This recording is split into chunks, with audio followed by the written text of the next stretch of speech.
ഇന്നത്തെ ഞങ്ങളുടെ യാത്ര ആലപ്പുഴ ജില്ലയിലെ കുട്ടനാട്ടിലെ മങ്കൊമ്പ് എന്ന് പറഞ്ഞ സ്ഥലത്തേക്ക്, എൻ്റെ സ്വന്തം നാട്ടിലേക്ക്. എത്രയൊക്കെ പറഞ്ഞാലും നമുക്ക് നമ്മുടെ സ്വന്തം വീട്ടിലേക്ക് പോകാമെന്ന് പറയുമ്പോൾ കിട്ടുന്നൊരു ഹാപ്പിനെസ് അതൊന്ന് വേറെ തന്നെ.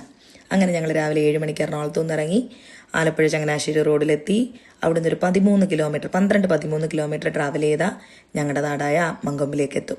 ഇപ്പം നമുക്ക് ഒരുപാട് എലിവേറ്റഡ് റോഡ്സ് ഇതുപോലെ ആലപ്പുഴ ചങ്ങനാശ്ശേരി റോഡിൽ കാണാം. കാരണം വെള്ളപ്പൊക്കം വന്ന് ഈ റോഡ് ഫുൾ മുങ്ങിപ്പോയി ഗതാഗതം സ്തംഭിച്ച പല അവസ്ഥ ഉണ്ടായിട്ടുണ്ട്. ഇപ്പം ഈ റോഡ് വന്നതോടുകൂടി ആ പ്രശ്നം ഒഴിവായി. അങ്ങനെ ഞങ്ങൾ ഒരുപാട് നാളുകൾക്ക് ശേഷം, ഞാൻ എപ്പോഴും പറയും, നമുക്ക് നമ്മുടെ നാട്ടിലെ തന്നെ കുറേ ഉൾഭാഗങ്ങളുണ്ട്, അവിടെയൊക്കെ ഇപ്പം എന്തായി ഏത് അവസ്ഥയിലാണ് കിടക്കുന്നതെന്ന് ഒരു ദിവസം പോയി കാണണം എന്നെന്നും പറയും. അങ്ങനെ ഒരു സന്ദർഭം കിട്ടിയപ്പോഴാണ് ഞങ്ങൾ ഈ പറഞ്ഞുകൊണ്ട് എല്ലാ ഉൾഗ്രാമങ്ങളും ചമ്പക്കുളം, കൈനകരി, ചേന്നങ്കരി, രാമങ്കരി എന്നൊക്കെ പറഞ്ഞിട്ടുള്ള അവിടുത്തെ പ്രധാനപ്പെട്ട സ്ഥലങ്ങൾ എല്ലാം ഇതുപോലത്തെ പേരുകളിൽ അറിയപ്പെടുന്നത്. അവിടെ എല്ലാം ഞങ്ങൾ 2 വീലറും കൊണ്ട് പോകാൻ പറ്റുന്ന സ്ഥലങ്ങളിലെല്ലാം ഞങ്ങൾ 2 വീലറും കൊണ്ട് പോയി.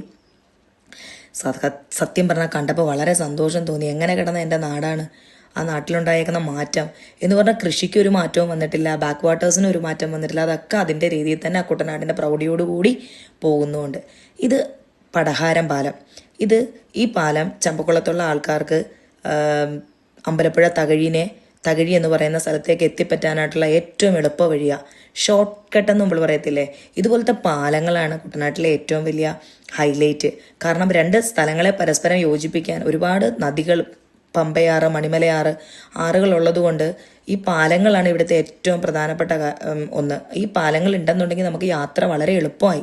അല്ലെങ്കിൽ നമ്മൾ ഈ പറഞ്ഞ സ്ഥലങ്ങളിലേക്ക് എത്താൻ ഒരുപാട് വട്ടം ചുറ്റി വേണം എത്താൻ. അങ്ങനെ ഞങ്ങൾ വൈകുന്നേരം നേരെ എൻ്റെ അമ്മയുടെ ചേച്ചിയുടെ വീട്ടിലേക്ക്, ചതുർത്ഥ്യാഗിരി എന്നാണ് ആ സ്ഥലത്തിൻ്റെ പേര്. പെട്ടെന്ന് അങ്ങനെ പറഞ്ഞാൽ ആർക്കും അറിയില്ല, നെടുമുടി എന്ന് പറഞ്ഞാൽ പിന്നെ അറിയാൻ പറ്റും. അങ്ങനെ ഞങ്ങൾ ആ റോഡിൻ്റെ ഒരു സൈഡിൽ മണിമലയാർ ഒഴുകുന്നു. ചെറിയ ചെറിയ വള്ളങ്ങൾ കെട്ടിയിട്ടിട്ടുണ്ട്. ഈ വള്ളത്തിലാണ് പണ്ട് കൃഷി കഴിയുമ്പം നെല്ല് കൊണ്ടുപോകുന്നത്. കാരണം ഇവിടെ വാഹന സൗകര്യം ഇല്ലായിരുന്നു. വെറും സൈക്കിള് പോകുന്ന ഒരു റോഡിലൂടെയാണ് ഇന്ന് എല്ലാ വണ്ടികളും പോകുന്നത്. കണ്ടപ്പോൾ ഒരുപാട് അതിശയം തോന്നി. അതുപോലെ ഹൗസ് ബോട്ട്, നേരെ ഫ്രണ്ടിൽ ഹൗസ് ബോട്ടുകളും കാര്യങ്ങളും. വൈകുന്നേരം ഒരു 6 മണിയാകുമ്പം ഇഷ്ടം പോലെ ഹൗസ് ബോട്ടുകളാണ് ഈ സൈഡിൽ കെട്ടിയിടുന്നത്. ഒരുപാട് ഫോറിനേഴ്സും അവിടെ നിന്ന് ഫോട്ടോ എടുക്കുകയും നമ്മുടെ ഗോഡ്സ് ഓൺ കൺട്രിയുടെ സൗന്ദര്യം ആസ്വദിക്കുന്നതൊക്കെ നമുക്ക് കാണാൻ പറ്റും.